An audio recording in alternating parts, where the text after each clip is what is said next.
I mean, it's a very sad situation. One of my children and my partner live in Paris. It's a very difficult thing for me to be isolated from them in a situation like this. So I understand the European upset, but just like as was mentioned before, I've also been around long enough in understanding geopolitics and the interiors of these organizations to see that what happened in Paris has been happening almost every day in Syria, Iraq, and Libya for the past 5 years. So if we go back, there's sort of two ways of looking at this. One is WikiLeaks documents of the US Embassy, as far back as 2006, show that the US had a serious campaign to overthrow the government of Syria. Now that might not surprise some people that they're opposed to the government of Syria because Israel is sitting on Syrian land in the Golan Heights. Turkey has interests from the north. There's a Russian military base at Tartus, which a lot of old Cold Warriors like Brzezinski feel is unfinished business from the Cold War, the last Russian naval base. Can they finally get that? And you can see the Russian position in relation to Crimea and its naval base there, that it's willing to throw in a lot to preserve what it considers one of its last remaining strategic assets outside of Russia. But the details of that are, they're sickening. The US pushed not simply to get rid of the Assad regime, but to increase the paranoia of the Assad regime. That word is used directly, to make the Assad regime frightened that it was going to be subject to a coup. Its military could not be trusted. That paranoia was designed, it's explicitly stated, to cause the Assad government to, quote, overreact, unquote. And there's many other things like that, trying to prevent foreign investment in Syria to damage its economy, refusing to cooperate as late as 2010 with Syrian calls to help it crack down on terrorists crossing over the border between Syria and Iraq. So there's a litany of, in some ways, what you expect. US grand area geostrategy to try and destabilize Syria, being pulled in to perhaps in an interesting manner to the orbit of its regional allies, which have grown relatively stronger as time has gone by. There is not a dominant Pax Americana in the Middle East anymore.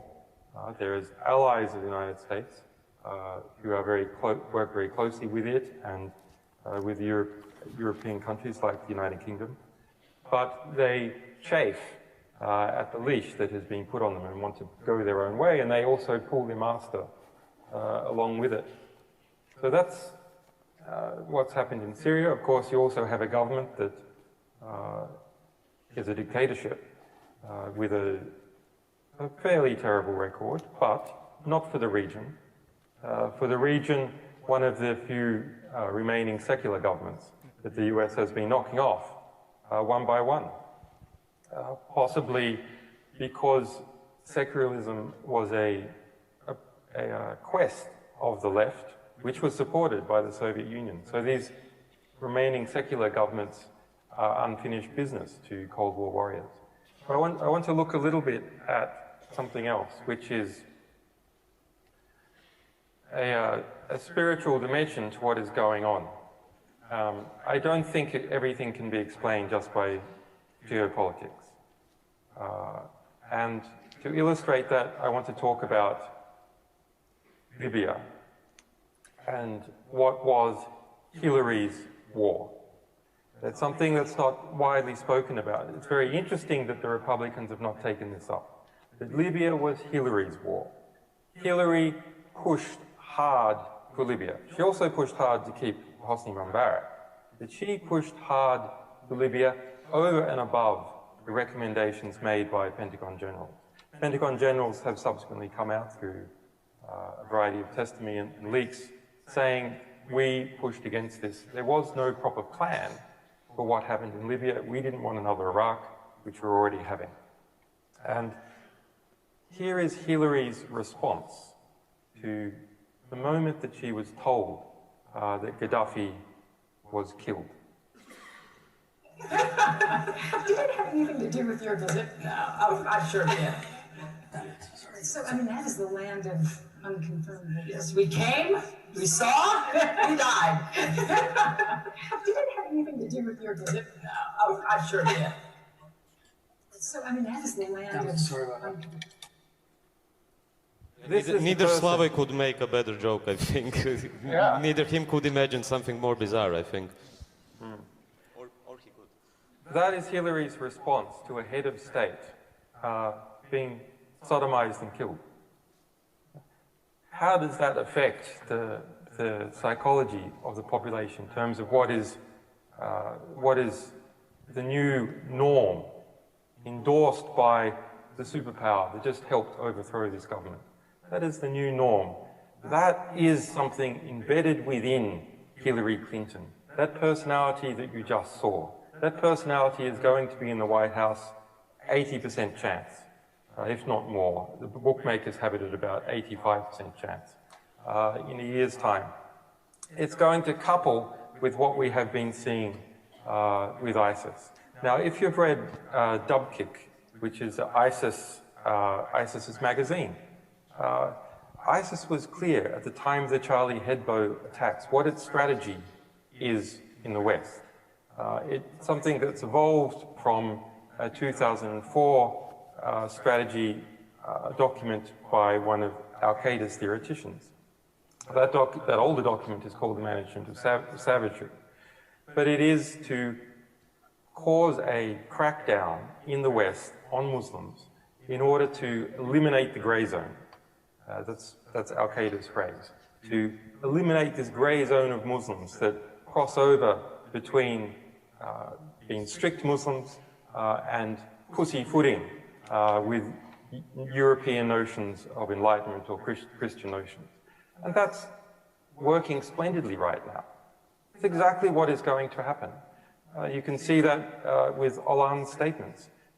Hollande, rather than trying to preserve the robustness of the French population, the robustness of the French character in response to such an attack, he's telling people to go to hospitals. He's whipping up the sense of communal fear, closing borders, overreacting in such a way that is guaranteed to cause long-term crackdown on the Muslim population.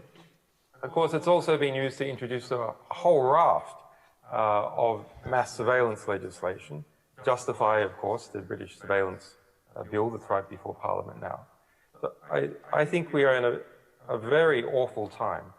I do not see the interaction with Islam in Europe going anywhere good. I see extremism on both sides of the equation being generated by this interaction style. The basic underlying technological transformation, which has caused the breakdown in the borders between states, the communications breakdown, and therefore the organizational breakdown in the communications between states, is causing an interdigitization, an interperforation of what were national borders. And that seems like a dream in some respects. But in other respects, it means that the clashing intellectual and spiritual values of different groups start to interact with each other. There's no exit game. There's no exit strategy for ISIS that has been presented to it. There's no exit strategy for those radicalized Muslims. There is no alternative ideological dream for those people in Europe. There might have once been a communist or Marxist ideological dream that created although they were difficult dictatorships, nonetheless secular dictatorships from the Ba'ath Party, those dreams are gone. I don't see anything that can occupy the mental space for young people who long for that dream. That would be a great project of the European left, of a potential renewed European left. I still find it hard to imagine. I think what the only hope is something along the lines of a new Christianity. Not Christianity, but the same kind of reformist notion of swapping out hate for some aspects of love that you have in Christianity. Now, it's not going to be Christianity because Islam postdates Christianity. Islam is competitive with Christianity. Islam removed most of Christianity from the regions in the Middle East that it occupies. Not all of it, but most of it. There needs to be a reformed, if you like, a Christian version of Islam where the balance of costs and benefits in the struggle that is occurring there moves to a benefit in relation to cooperation. TTIP and the triangle that it is part of a new global economic and legal partition of the world is, I think, the most ambitious concrete plan since the creation of the European Union, since possibly the creation of the WTO, although it goes much further. Okay, so you've got TTIP, TISA, and TTIP. These are respectively TPP, the US, Pacific, Australia binding together. TPP, US and EU. TISA, 52 countries, and it affects about 80% of the economy, has to do with services. This creates a new global enclosure where 2/3 of global GDP are inside the triangle, 1.6 billion people are inside the triangle, and the rest outside. What is outside? Essentially all the non-Western countries that are not allies in some way of the United States. So China, Russia, South Africa, India, in fact most of the world, nearly all of Africa, is outside this triangle. Now, how has that come to be? How has such a titanic reordering of the world's legal and economic system come to be? Whenever you have something really big happen, you know that there are multiple forces coming to be. Just like when Johannes was speaking about the construction of the European Union. You had very big forces of coal and steel coming together. You also had something else. You had the Cold War and the geostrategic reason for integrating the European Union. And then you had appeal to liberal Enlightenment values. With this, you have large multinationals who have always wanted to get special deals, to increase their monopoly power in medicines, for example, or in relation to copyrights. They've wanted to increase those powers, always, and they're always pushing and lobbying for it. But finally, they were able to play the China card strategically. And that got the security and strategic forces involved in the United States and in Europe and in Southeast Asia onto the same page. And so it's happening. Now, Hillary Clinton calls TTIP 2 years ago an economic NATO, appealing to that strategic vision of merging together the United States and Europe, sucking Europe away from the Eurasian integration that is happening to the east. The Defense Secretary Ashton Carter earlier this year called TPP as important for the rebalancing to Asia. By that they mean what was previously called the Asia pivot, which is a euphemism for encirclement of China. More important for the rebalancing to Asia than another aircraft carrier. Put explicitly in these heavy geopolitical terms, in order not simply to educate people within the security sector. He wasn't simply speaking at some think tank trying to discuss how we're going to do it, but rather to get backing for it passing through Congress, which it successfully has done. So that, I think, I have different views about how the world comes to be, how different things come to be. I often think that strategists and people who portend themselves to be leaders are always looking what's going to happen and leap in front of the train and say that way, go on train that way, as if they're beckoning it forward. But actually they're playing a certain game where things are moving in a particular direction anyway, and they want to establish their leadership credentials by just being there in front. But here we have a unique situation where there's not so much an organic mass just going off in its own direction. For example, with the change in prices of basic commodities. Rather, we have a very organized, detailed plan, which we have released. Nearly all of TISA now, very many chapters of TTIP, and tonight we're actually releasing all of TPP into a searchable form. That organized plan is, in some ways, seems to be a vestige of something older and more classical, which was these, giant geostrategic theories with detailed plans that bind different countries together in different ways. But as it's the largest one, and it will it will permanently lock in a more radical form of neoliberalism into Europe, into Southeast Asia, into the United States. I think it really must be engaged in a similar way to which it was constructed. It must be intellectually engaged with and not just left to the vagaries of the weather and how market prices change and how people move. Yeah, well, it's a little hard to respond to Yanis because we agree on so much. Okay, I'll try and move past it. Well, I like being an intellectual pessimist, and I agree at the end you just simply have to proceed anyway. But I think it's necessary to be an intellectual pessimist to cut through. Actually, I would even say that somehow the analytical part of the mind is better engaged in response to a mood of pessimism. It might be a mood of pessimism touched with anger, but I think nonetheless intellectually people are better engaged at trying to really understand something.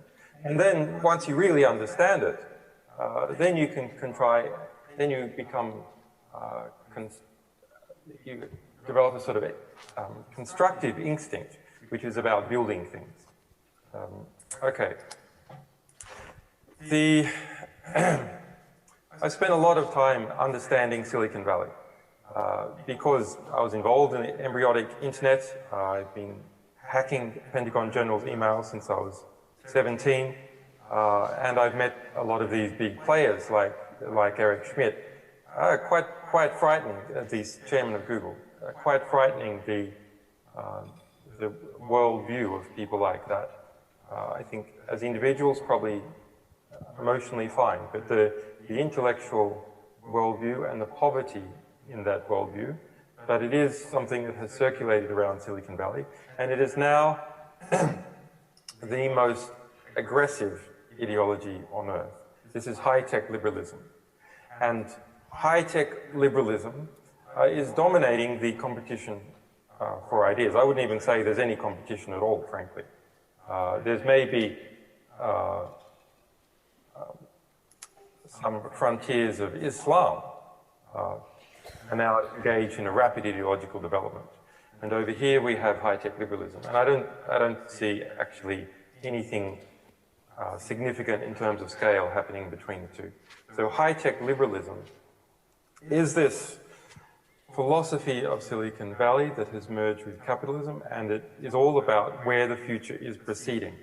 Now, Google produced a book, The New Digital Age, about 2 years ago, that explicitly tried to claim that intellectual leadership, not just in relation to economics, but in relation to geopolitics.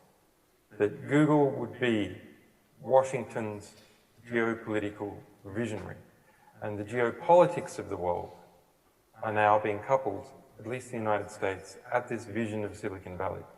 The vision of Silicon Valley, basically put, is that Silicon Valley companies can manage everything better through their scale and competency. And they are replacing various elements of even local government now, these Silicon Valley companies. And when I hear back from people in India or China, smart young people, and you ask, what do you want to do with your life? And their answer is, well, if they're an average person, they want to go work for Facebook. If they're a bit more radical, then they want to start their own Facebook. But in both countries, India and China, the surrounding ideological context is an adoption of Silicon Valley. There's no we're going to do it the Chinese way. And what they mean by doing it the Chinese way is simply doing it in China and having it staffed by Chinamen. That's the Chinese way. There is no ideological alternative to what's going on. And it's that new ideology is progressing at such a rapid rate that I think if there's not decent alternatives put on the table, both about how Silicon Valley came to be as a critique to the false myth that Silicon Valley has been putting out, and ideological alternatives about where we're going, then we simply completely abandon the ideological domain to this high-tech neoliberalism. And Islam, which is the other, radical Islam, is the only other expanding ideology.